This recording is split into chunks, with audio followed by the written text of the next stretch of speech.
Bonjour à tous, vous écoutez Jade FM, vous nous écoutez en vraie radio en modulation de fréquence sur le 99.7 MHz ainsi que sur www.jadefm.fr. Trois invités en plateau aujourd'hui, j'ai le plaisir d'accueillir Armelle Lemauff, bonjour. Bonjour. Vous êtes accompagné de Chantal Leduc, bonjour. Bonjour. Et de Bernard Albert, bonjour Bernard. Bonjour.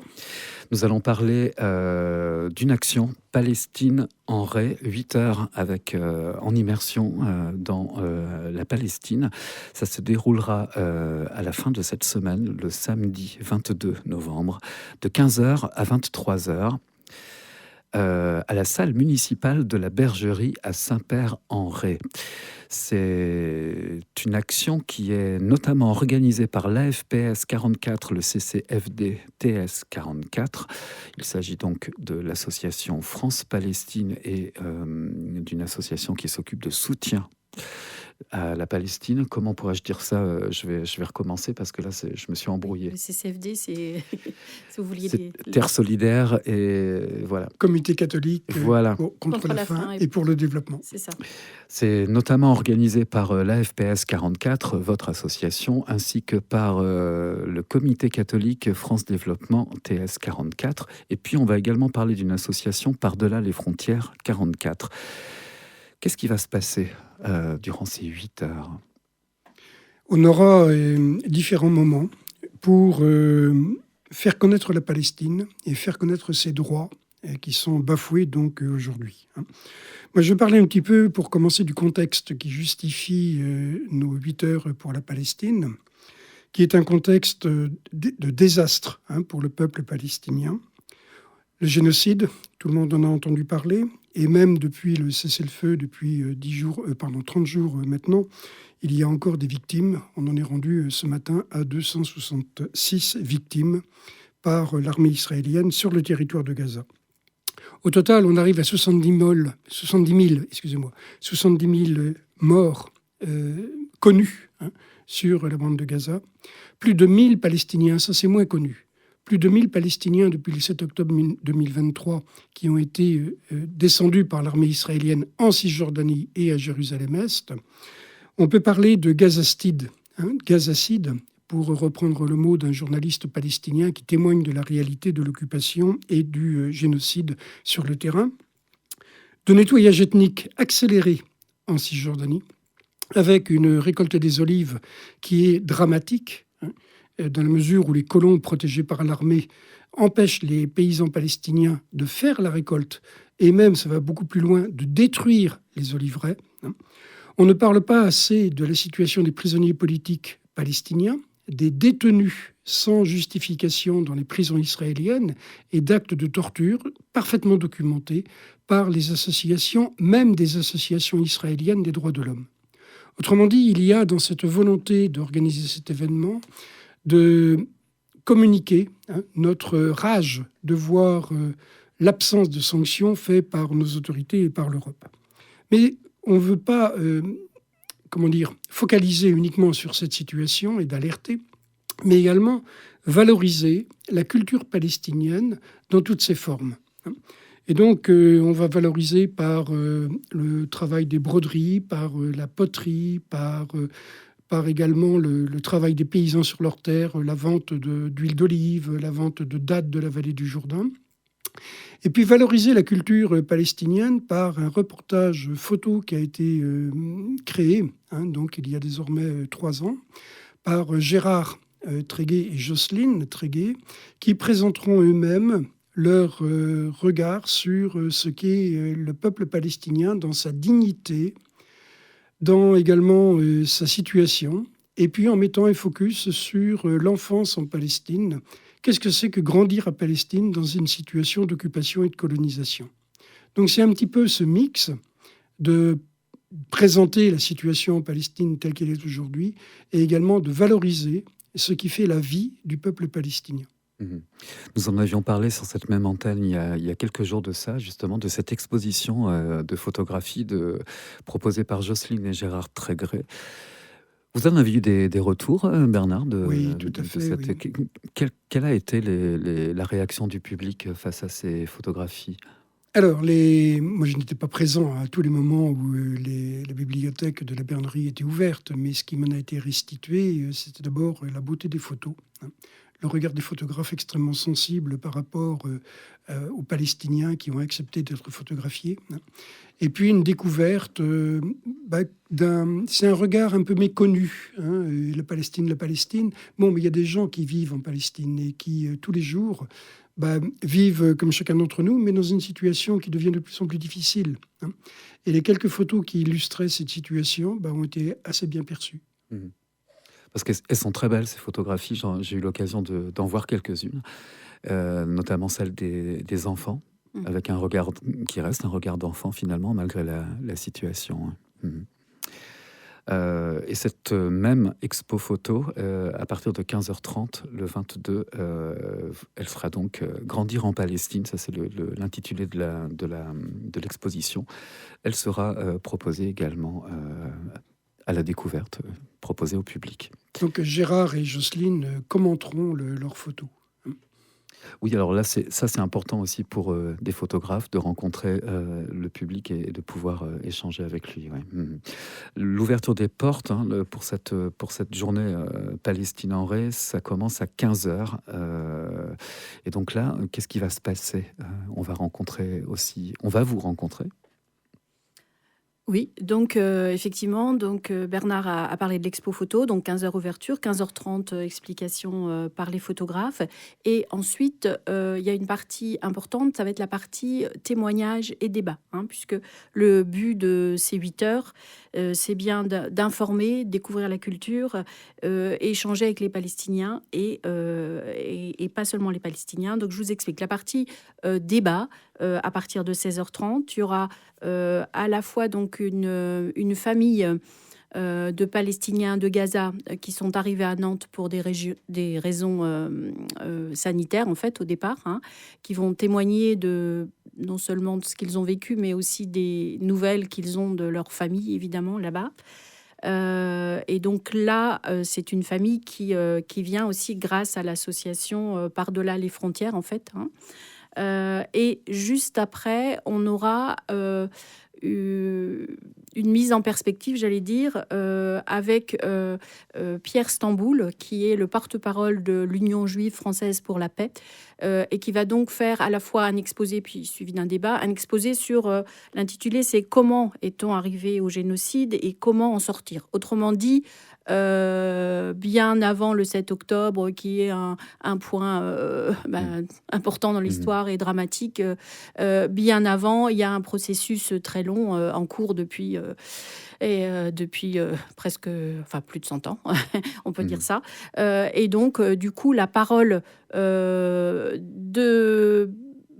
juifs anticolonialistes est aussi importante pour comprendre pourquoi on en arrive là et comment ça s'inscrit dans l'histoire et comment ensemble on peut essayer de changer le cours des choses. Donc un moment très important, suivi d'un débat évidemment. Donc ça c'est 16h30 la conférence. Après il y aura un petit temps de respiration parce que voilà, on aura échangé sur des choses aussi complexes. Et on voulait absolument que ces 8 heures pour la Palestine ne soient pas que un témoignage de difficultés, de drame, entre guillemets, mais aussi un moment de valorisation, donc Bernard l'a expliqué, de la culture palestinienne, et un moment aussi convivial. Donc c'est pour ça que la soirée va se terminer par un repas palestinien, donc préparé justement par des Palestiniens qui sont réfugiés à Nantes, grâce à l'association Par-delà les frontières, qui fait le lien. Et puis également un concert. Donc avant le repas et après le concert, c'est le groupe Bab Sharki, un groupe de musiciens nantais qui vont jouer de la musique orientale et arabe. On va s'en écouter quelques mesures.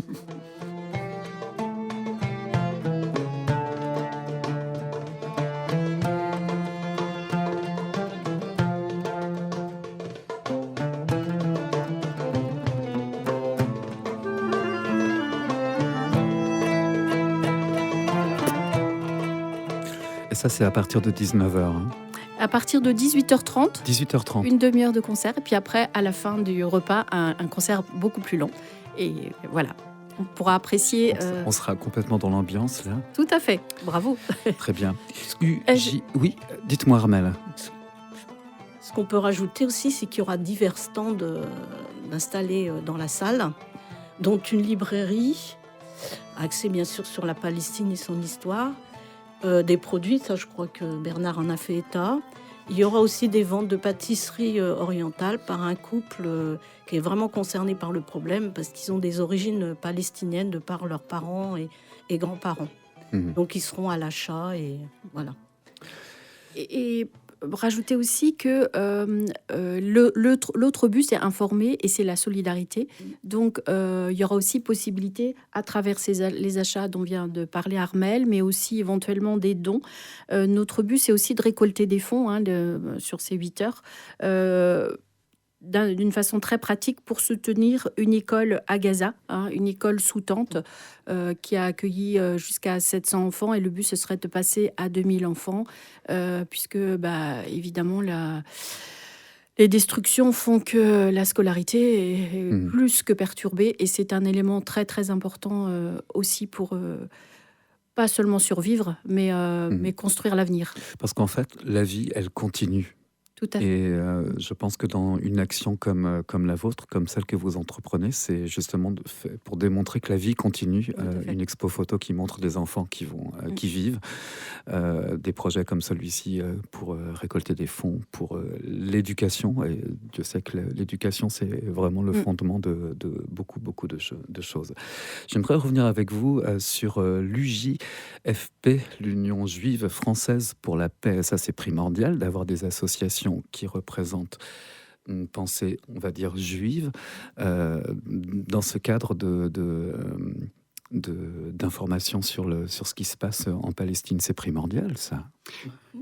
Il faut préciser que cette journée, les 8 heures pour la Palestine à Saint-Père, s'inscrivent dans ce que l'on a fait à Pornic depuis déjà pas mal d'années.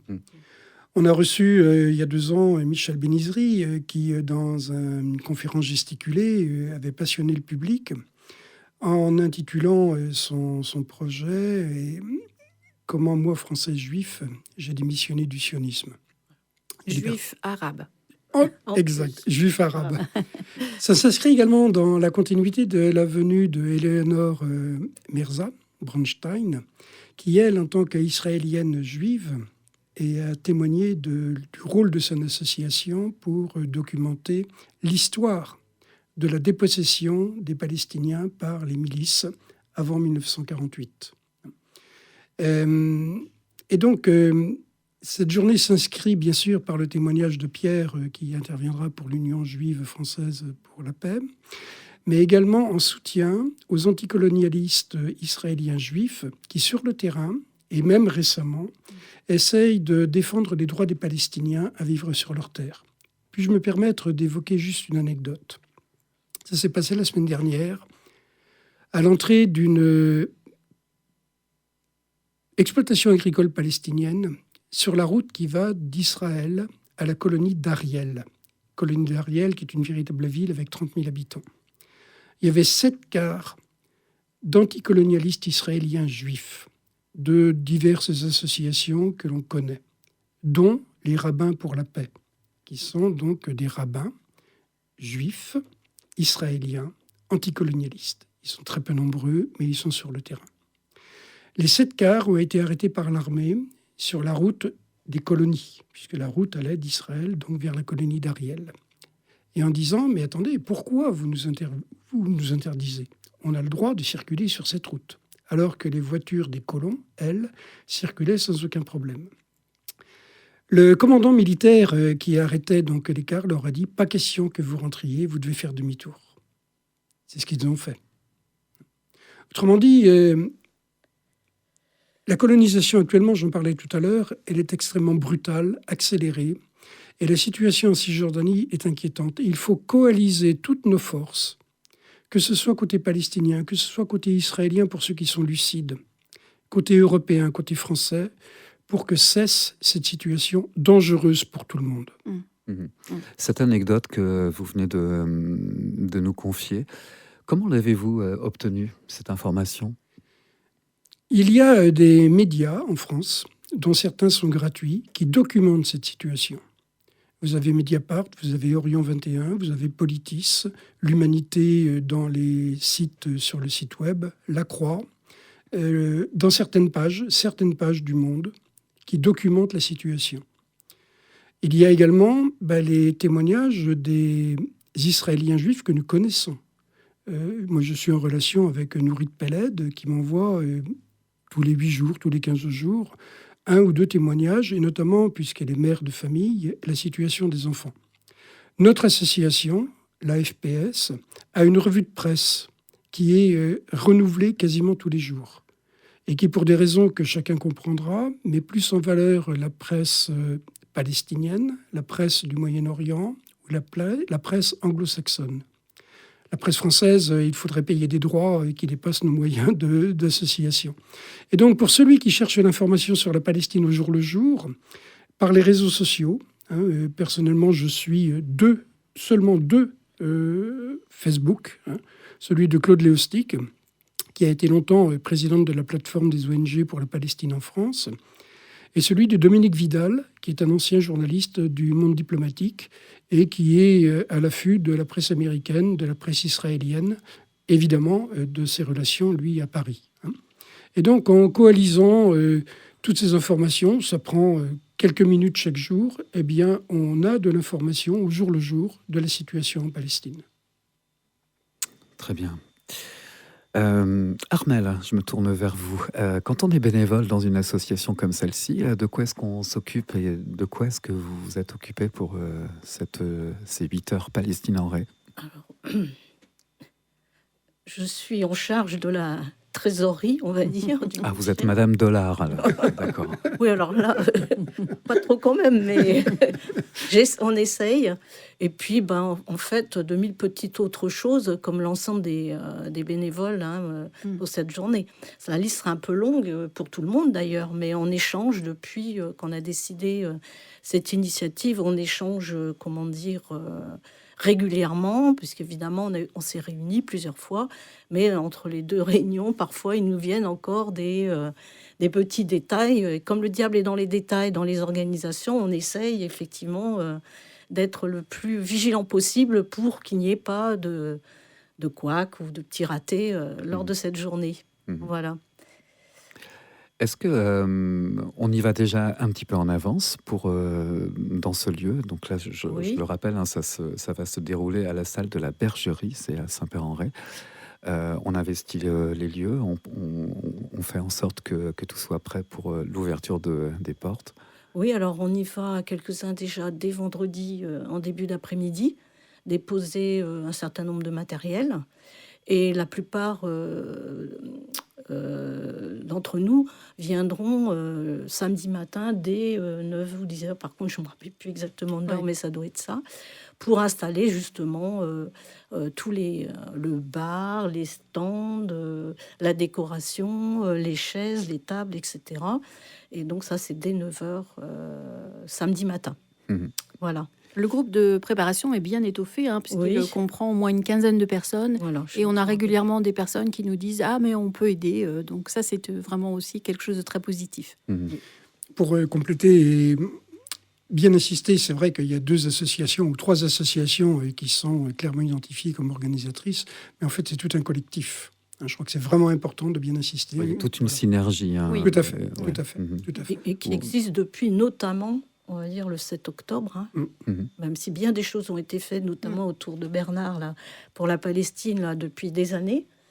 Depuis le 7 octobre, il y a un collectif qui s'est mis en place pour les différentes actions que nous avons menées, qui comprend, au-delà de ce qui ont été cités, des partis politiques et des associations et des syndicats. Voilà. Quel est le regard, ou en tout cas le relationnel que vous avez avec le public qui, je sais que vous êtes très actif, vous êtes sur le terrain très régulièrement. Depuis le 7 octobre, est-ce qu'il y a beaucoup de choses qui ont changé? Comment votre action est-elle accueillie? Alors, disons que On a fait enfin, je vais dire ce qu'on a fait déjà. Ça permet de peut-être. On a fait quelques ronds-points. On s'est installé sur le rond-point Décathlon Leclerc, je ne sais pas comment l'appeler, qui est à l'entrée là. On l'a fait ça, je sais pas, je sais même plus parce qu'on en a fait énormément. Même tout l'été, nous n'avons pas arrêté. Ensuite, nous avons fait des diffusions d'informations avec pancartes, etc. Sur le pont du 8 mai. On en a fait aussi Saint-Anan. On a fait signer des pétitions et nous avons fait quelques manifestations qui étaient bien réussies de mon point de vue. Il y avait du monde. Alors, l'accueil, alors c'est très curieux, je dirais. Sur les ronds-points cet été, il y avait beaucoup de klaxons de sympathie et même des voitures qui s'arrêtaient au stop du rond-point pour faire des pouces en l'air, applaudir, oui, etc., applaudir. Et puis, à la rentrée, c'était un peu moins évident, ça, mais on avait quand même des marques de sympathie. Bon. Après, sur les diffusions, il y a de tout. Là, on voit bien, il y a les pros, il y a ceux qui sont d'accord avec ce que nous faisons. Et puis, vous avez la position pro-israélienne, sioniste, on va dire, n'ayons pas peur des mots. Donc, on a eu quelquefois des accrochages pas agréables et même limite un peu, on va dire, violents parfois. Donc, le dernier, par exemple, à la Bernerie, pour ma part. Mais il y a eu d'autres, voilà. Donc, on s'est fait traiter, bien sûr, souvent d'antisémites. Vous voyez, c'est l'injure, voilà. Et donc, ça, je dirais que d'un certain point de vue, il y a quand même peut-être plus d'adhésion à nos idées plus le temps passe, puisqu'on ne peut pas nier, Bernard l'a rappelé, le génocide à ciel ouvert. Souvent, ça a été dit, mais c'est vrai. Et tout le monde a quand même aujourd'hui ou la télé ou les réseaux sociaux, et c'est pas possible de ne pas voir ce qui se passe. Donc je pense que sans doute aussi, enfin je parle de ce qu'on a fait nous ici, le fait d'être constant depuis 2 ans sous différentes formes d'action, y compris le boycott d'ailleurs des banques qui sont alliées directement à Israël, le boycott des achats comme les dates qui sont en fait produites par les Palestiniens et vendues enfin un peu détournées en fait de comment des vrais producteurs et vendus par ce sont des petits exemples, c'est important. Donc je pense que toutes ces actions là ici et ailleurs permettent aujourd'hui quand même d'avoir une plus grande adhésion. Ne serait-ce que de pouvoir peut-être se poser d'autres questions, oui, et voilà. moins celles de l'actualité d'une manière générale qui... Oui. Oui, par contre, on sent que si cet été, la Palestine était bien dans toutes les têtes et dans l'actualité, depuis, on va dire, 2 choses positives, la reconnaissance de l'État de Palestine par la France au mois de septembre et cessez-le-feu. Pour un certain nombre de personnes, c'est un peu comme si l'affaire était un peu close, et il n'en est rien en fait, parce que là du coup les caméras ne sont plus pointées sur la Palestine, mais c'était déjà compliqué avant. C'était déjà compliqué avant. C'était déjà compliqué puisque effectivement les journalistes n'avaient pas le droit d'accès sur ce territoire-là, mais on sent un peu comme si ah oui, on en parle encore. Mais oui, il faut en parler parce que c'est maintenant qu'il faut construire cette fameuse paix. Et pour qu'elle se construise, il faut que les Palestiniens y soient associés. Sinon, c'est la Riviera de Trump qui va avoir le dessus, quoi. Autre chose, effectivement, dans nos actions, on a rencontré aussi les élus du Pays de Ré, enfin un certain nombre d'élus. On est allé au devant de maires, etc. Et c'est aussi grâce à cette demande de rencontre, par exemple à Saint-Père, qu'on a pu avoir la salle municipale, ce qui est un geste intéressant parce que pour réunir autant de personnes et organiser ce qu'on va faire le 22 novembre, il nous fallait quand même un point de chute. Armelle. Je veux bien. Oui, mais je pense que l'action, il faut continuer. Effectivement, rien n'est réglé. Vous avez vu ce qui s'est passé sur le plan national, l'interdiction au Collège de France d'un colloque organisé par des scientifiques de renommée, on va dire, mondiale, sur les sciences en Palestine, qui a été, interdit. Hein. Et alors qu'au même moment, au Sénat, il y avait un débat avec des Israéliens, du gouvernement Netanyahou. Vous voyez, c'est loin d'être réglé, cette affaire. Et dans le même temps, d'ailleurs, les locaux de la Libre Pensée nationale, qui avaient proposé ces locaux pour pouvoir assister en visio à ce colloque qui avait été interdit au Collège de France, a été vandalisé hier. Vous voyez, donc on est loin du compte. Elle a raison, Chantal, on est loin du compte. Les problèmes demeurent et on doit continuer, de notre point de vue, en tout cas, cette journée en fait partie, à agir, et c'est ce qu'on fera d'ailleurs. Mais ça, c'est le but et les actions propres des associations comme les vôtres, c'est-à-dire d'informer. Oui. Parce que si on résume bien, d'une certaine manière, d'une manière très générale, aujourd'hui pour le grand public, si on est pro-palestinien, c'est qu'on est de l'ultra-gauche. Ouais. Antisémite aussi. Ou antisémite.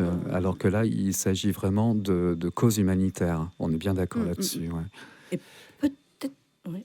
J'aimerais bien préciser, notre collectif s'inscrit dans le collectif national pour une paix juste et durable entre Israéliens et Palestiniens. Et comme disait Chantal tout à l'heure, il n'y aura pas de paix sans justice. Il n'y aura pas de paix sans respect du droit international. Et notre boussole, en tant qu'association, c'est ça, le droit international, le droit à l'autodétermination du peuple palestinien, comme des Juifs au milieu du XXe siècle ont obtenu leur droit à l'autodétermination par la création de l'État d'Israël. Égalité des droits entre les deux peuples. Ensuite, on en parlait en venant tout de suite vous rencontrer, c'est aux Israéliens et aux Palestiniens de construire leur destin ensemble, dans un rapport qui est terrible, un rapport d'inégalité sur le terrain, dont on voit aujourd'hui le rouleau compresseur, dramatique. Et ça ne fait choquer personne de le dire, la politique israélienne actuellement met les Juifs du monde entier en danger. Tout à fait. Et ça, c'est absolument inacceptable. Et la venue de Pierre Stamboul, militant aguerri, permettra Chantal l'a dit, de bien mettre les mots sur les choses, les mots exacts, sans se tromper, pour bien comprendre de quoi il s'agit. Ça n'a pas démarré le 7 octobre 2023. Pierre Stamboul, qui fait partie de l'Union juive française pour la paix, et donc on pourra échanger, ou en tout cas écouter ce monsieur à partir de 16h30 le 22 novembre, donc samedi prochain. Il y a un repas, donc vous terminerez sur une note festive. Tout à fait. Donc on a entendu quelques mesures du groupe qui sera en concert, Bab Charki. Est-ce qu'il faut réserver ? Alors, j'allais dire, il fallait réserver pour le repas et le concert. Et là, on va arriver, ce soir, à la jauge qu'on s'était donnée pour avoir la possibilité de préparer tous ces repas. Donc, ce sera probablement jeudi soir, sûrement trop tard pour le repas et le concert. Et puis, il faut prévoir les achats, effectivement, aussi, tout ça. Par contre, tout l'après-midi est entièrement d'accès libre, entrée libre, hein, donc à partir de 15h, 15h30 et jusqu'à 18h30, voilà, c'est possible d'y venir sans avoir réservé. Très bien. Samedi 22 novembre, de 15h à 23h, Palestine-en-Ré, salle municipale de la Bergerie à Saint-Père-en-Ré. Merci à vous trois. Je recevais aujourd'hui Armelle Lemauff, accompagné de Chantal Leduc et de Bernard Albert.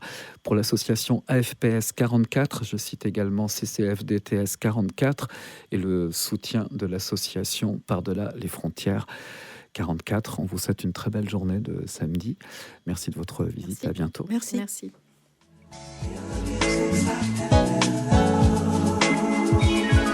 Jade Rencontre, c'est tous les jours à 13h et 19h.